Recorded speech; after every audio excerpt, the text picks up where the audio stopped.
Hi guys, എല്ലാവർക്കും സുഖമല്ലേ? ഇന്ന് ഞാൻ എല്ലാ പേർക്കുമായി പരിചയപ്പെടുത്തുന്നത് ഒരു വെണ്ടയ്ക്ക മപ്പാസാണ്. ഇതിനാവശ്യമായ ചേരുവകൾ എന്തൊക്കെയാണെന്ന് നമുക്ക് നോക്കാം.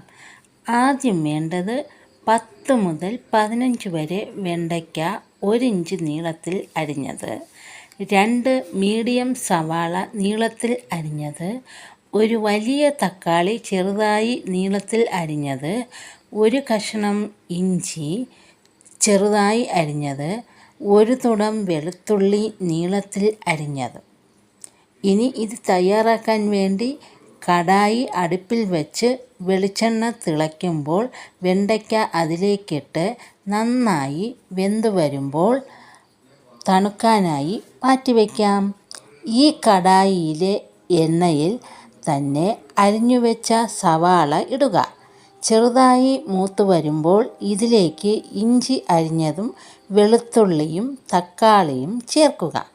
ഇനി ഇതിന് വേണ്ട പൊടികൾ എന്തൊക്കെയാണെന്ന് നോക്കാം. 3 സ്പൂൺ മല്ലിപ്പൊടി, 1/4 ടീസ്പൂൺ മുളക് പൊടി, പെരിഞ്ചീരകം 1 സ്പൂൺ, 1/2 ടീസ്പൂൺ മഞ്ഞൾപ്പൊടി.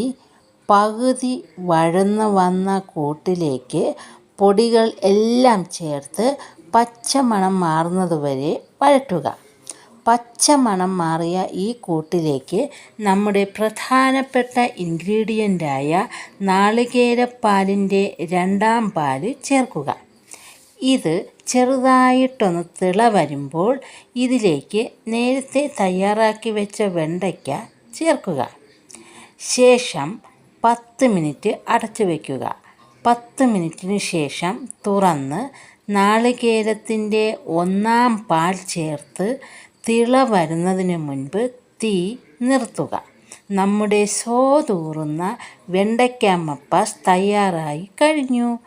അടുത്ത ഒരു റെസിപ്പിയുമായി വരുന്നതുവരെ എല്ലാവർക്കും ശുഭദിനം.